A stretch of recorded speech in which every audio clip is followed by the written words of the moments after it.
Hi guys, Milok Tarot here. Welcome back po for your kapalaran sa pag-ibig. Para po ito sa mga air signs, Gemini, Libra, and Aquarius. Maglalagay na lang po ako ng timestamp sa my description box para po mapuntahan ninyo ang inyong zodiac signs. Pero syempre, this is a general reading kaya hindi po lahat ay makaka-relate. Okay, so we will start po with Gemini. Ano kaya posible yung pagdaraanan ng mga Gemini sa mga susunod na mga araw?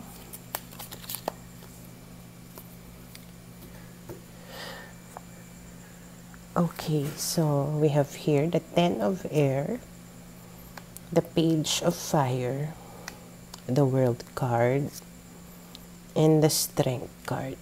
Okay, so if ever that you are dealing with an earth sign, Taurus, Virgo, Capricorn, and also Leo, maaaring makuha mo na yung lakas ng loob mo to end things with this person. Okay, parang you will have the strength to finally end, okay, yung ugnayan ninyo na parang a new chapter. Parang tapos na, complete na yung chapter mo with this person and it's time for you to start a new one for yourself. Okay, maaari kasi na this person has betrayed you a lot of times already. Parang puno ka na, tapos ka na sa kanya, ayaw mo na. Okay? And then we have here the Ace of Air. Parang naliwanagan ka na dito. Parang malinaw na talaga sa'yo na yun yung kailangan mo na gawin. Okay? Pero, there's a possibility here na mag-reach out sa'yo itong tao na ito. Okay? Na parang susuyuin ka pa niya. Parang makikipagbalikan pa siya sa'yo. Pero, medyo, alam mo yun, alangan ka na sa tao na ito.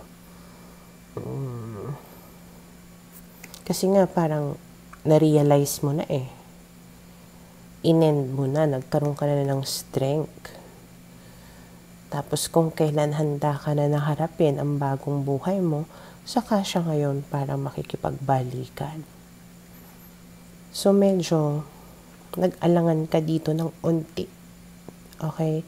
I mean, nag-alangan ka ng unti na kung tama ba yung desisyon mo, pero malaki pa rin yung duda mo sa kanya kung totoo ba yung gusto niya na mangyari.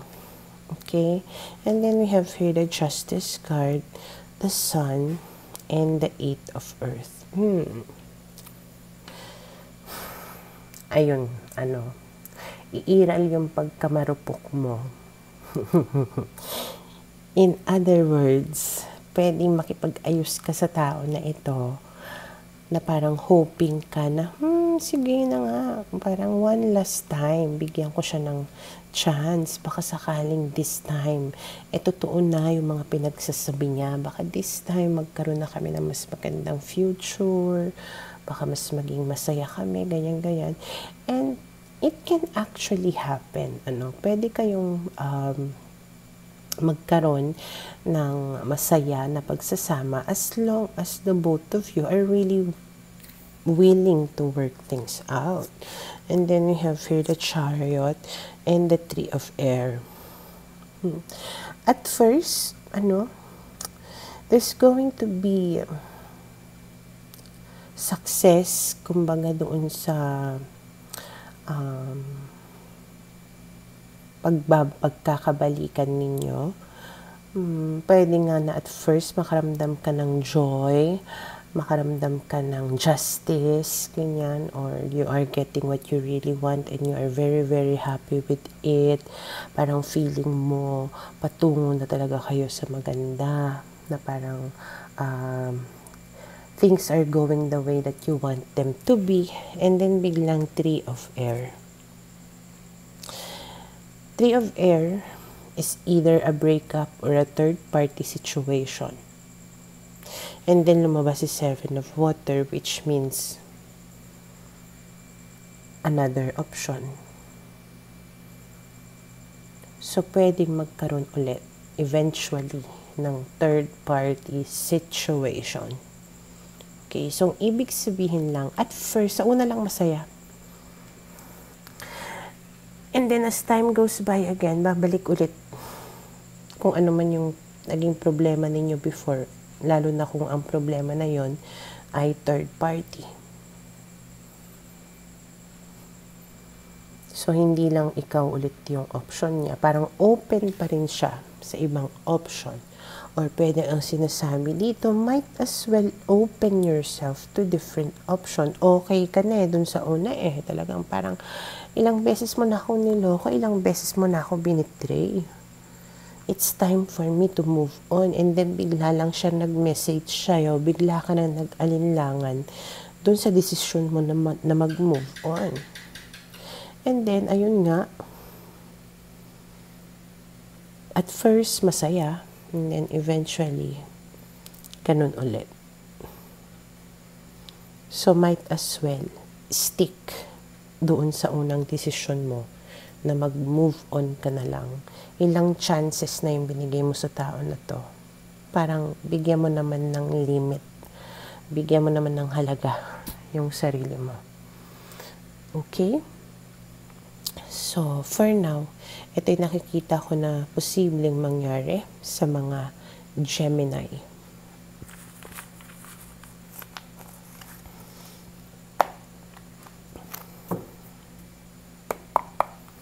Para sa mga Libra, okay, let's see, ano kaya yung posibleng pagdaraanan ng mga Libra sa mga susunod na mga araw. Okay, so we have here the Ace of Water. Oh, a new beginning for you. Okay, may paparating sa'yo na bagong simula. Or this can be somebody from the past na maaaring manumbalik sa iyo. Kasi parang 6 of Air is positive changes and 8 of Earth is parang working things out. So, pwedeng it's a renewal, kumbaga, of your relationship with somebody. Especially if you are dealing with a water sign, Cancer, Scorpio, and Pisces. Okay? So, sa pagbabalik or sa pagdating nitong tao na ito, maaaring ma-awaken or manumbalik ang pagmamahalan ninyo sa isa't isa. And parang at first, it will feel like things are working the way that you want them to be. Ang saya-saya, parang ang bilis ng usad, may progreso, ganyan, parang para kang nagwagi, ganyan, successful. Okay, and talagang mararamdaman mo yung effort niya towards you na nagkakaroon nga ng mga magagandang pangyayari or pagbabago sa inyong samahan. Okay, and then we have here the Queen of Air, the Tower, the Three of Air, and the Magician. And then biglang may umeksena na isang tao. It can be a third-party situation na maaaring buwagin, sirain ang inyong relationship. Yung iba sa inyo, hindi necessarily na third-party na kabit or, karelasyon. It can also be someone who is close to the both of you, a family member, a friend, okay, a relative, ganyan, someone who is older than you, na pwede sigurong kumukontra sa inyong dalawa at gusto kayong sirain. Na parang meron siyang, para siyang manggagamit, manipulative, ganyan, and pwede nga na pagmulan ng ikagugulo ninyong dalawa. Okay, and then we have here the Four of Water. the Two of Fire, and the Seven of Water. Pero karamihan sa inyo, it is really a third party. Okay, parang meron siyang ibang option. So, you will feel really disappointed dito sa person mo. Parang, ano ba yan? Hindi lang pala ako. Or pwedeng hindi pala ako yung pinapriority mo.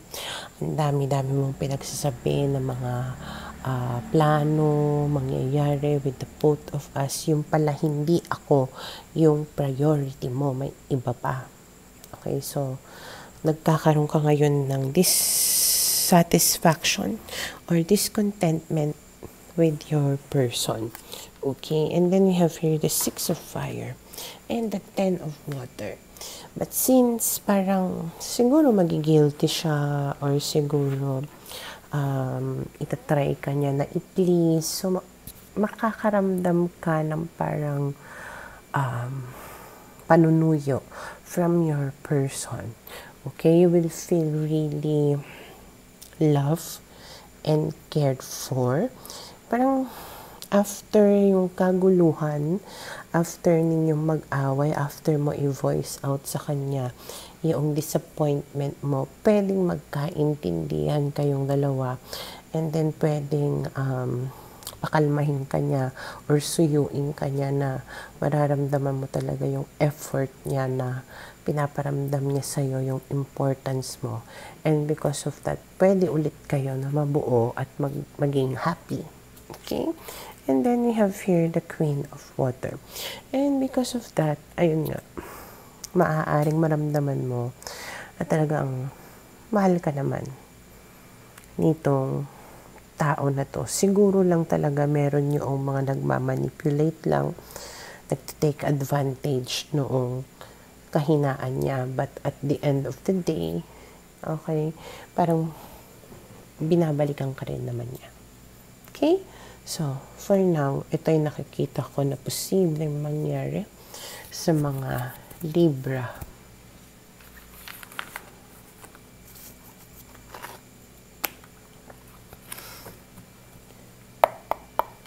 Para sa mga Aquarius, okay, let's see, ano kaya yung posibleng pagdaraanan ng mga Aquarius sa mga susunod na mga araw.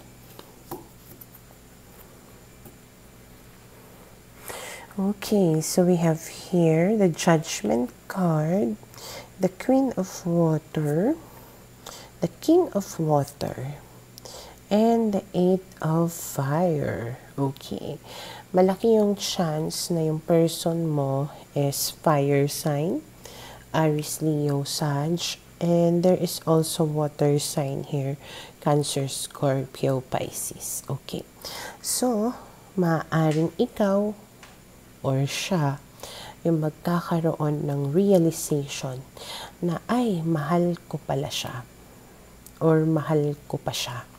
And because of that, magre-reach out sa'yo itong tao na ito. Or pwedeng baka ikaw yung mag-reach out sa kanya to say na mahal pa kita.